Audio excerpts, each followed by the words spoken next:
What they do? Dream Team. It's your boy Neal back with another reaction video. Here we are with, is Australia the next superpower? Could they be? Let's find out. Before we dive in, make sure you guys subscribe, ring notification bell, give the video a thumbs up so it gets suggested. What we got? Australia. Australia, the land of koalas and kangaroos. One of the world's most advanced economies that constantly is competing with others such as Switzerland when it comes to quality of living. Australia as of 2021 has a GDP of 1.6 trillion US dollars.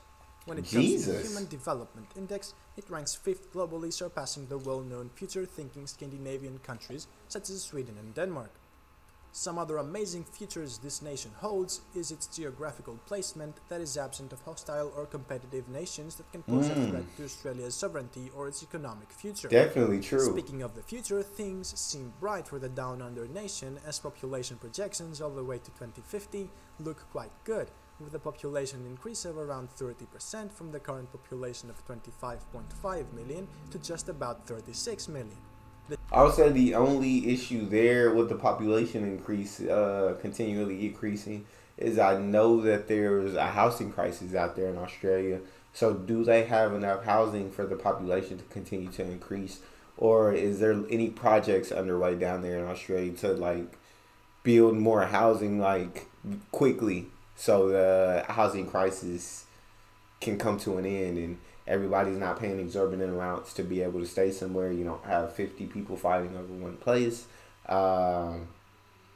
That's the only thing about the population thing. Y'all hit me in the comment section though, and I don't live in Australia, so obviously I don't know all the details about the housing crisis going on in the land down under and everything that they're doing the government is doing to fix that.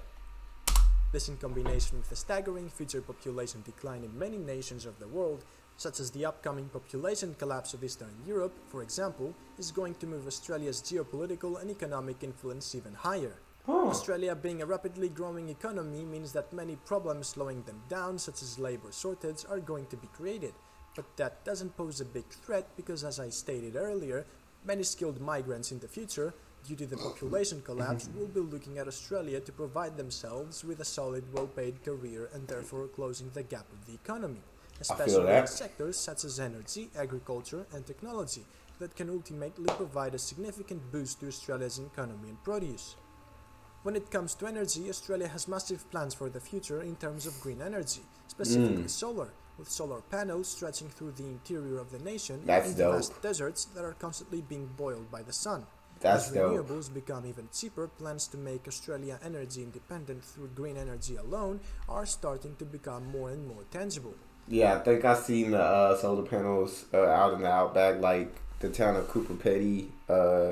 It's like the underground town. Like you saw like a lot of solar panels like fenced in, and I thought that was like legit amazing. I do think Australia is very futuristic when it comes to certain things. Like they're ahead of the curve of every other nation when it comes to certain areas, and I think that's pretty awesome. Even better, Australia could become a big green energy exporter for Oceania, but also all over the world. Plans to provide the rapidly growing economies of the Oceanian and Asian nations, such as the neighboring country of Indonesia, that currently imports about 50% of its energy needs through crude oil, could create a huge source of income for the nation. Come on now. What needs to be understood is that there is a huge future for every Australian, but what is standing between today and that future is not sun, wind or technology. It is government policy and business courage. That is why Australia is making a big push towards more attractive business opportunities for foreign companies that are looking for a country to base their enterprise in. Michael Cannon Brooks, for example, one of Australia's wealthiest men and also a billionaire, says the country can become the largest exporter of energy, especially renewable. He says this is the single largest economic opportunity for the nation and the single last economic transition the world will go through, decarbonizing all of our machines. That'll be crazy. Furthermore, he adds, due to its geographical placement, Australia is one of the sunniest, windiest places in the world, and that means it could provide the whole planet with the cheapest energy around, turning Australia into an energy superpower. Dang, that right there could make them the next superpower, dog. When you think about it, being able to provide the cheapest energy. That could make them the next superpower, When it 100%. comes to business opportunities, Australia is looking to sculpt new ways for agriculture to grow, through making the vast deserted lands of the islands grow into greener areas. Ooh, Experts say that could be achieved by creating man-made rivers and reservoirs in the interior. The that'd be Australian crazy. government has made efforts in the past in order to achieve such a result, but with no luck due to the low funding and small support. If Australia manages to create a nationwide plan providing big support to terraforming companies to achieve that plan, we could be looking at a greener Australia in the coming decades that could facilitate it as one of the biggest, if not the biggest, agriculture producers globally. Truly, That'd many be people crazy. don't know how big Australia really is and how many crops it could potentially produce. Placing it over Europe does give us a very good idea though. Obviously, I'm not saying this is going to happen. Many people's opinions on the subject are quite negative, saying that a project such as this one is probably impossible, which if you look at the past, with so many failed attempts, does make some sense. But what needs to be You gotta freaking drink. You gotta figure it out, and you gotta do the impossible. You gotta figure out how to make the impossible possible. That's how humanity continues to evolve. understood is that there are definitely techniques that can accomplish greening of the island. However, the techniques require a lot of time and a gentle touch. Permaculture approaches would seek to build up the ecosystem and prevent water runoff, trapping moisture beneath the soil, which is a key ingredient, providing shade to standing water and encouraging soil carbon increases. This requires patience, experience, and thoughtfulness towards the existing topology. It has, however, proved itself again and again on individual properties. If history has taught us anything, it is that dumping water by the meg is not the right approach. So let's say hypothetically Australia does manage to green the interior. What's next? Well, obviously, as stated earlier, agriculture would boom.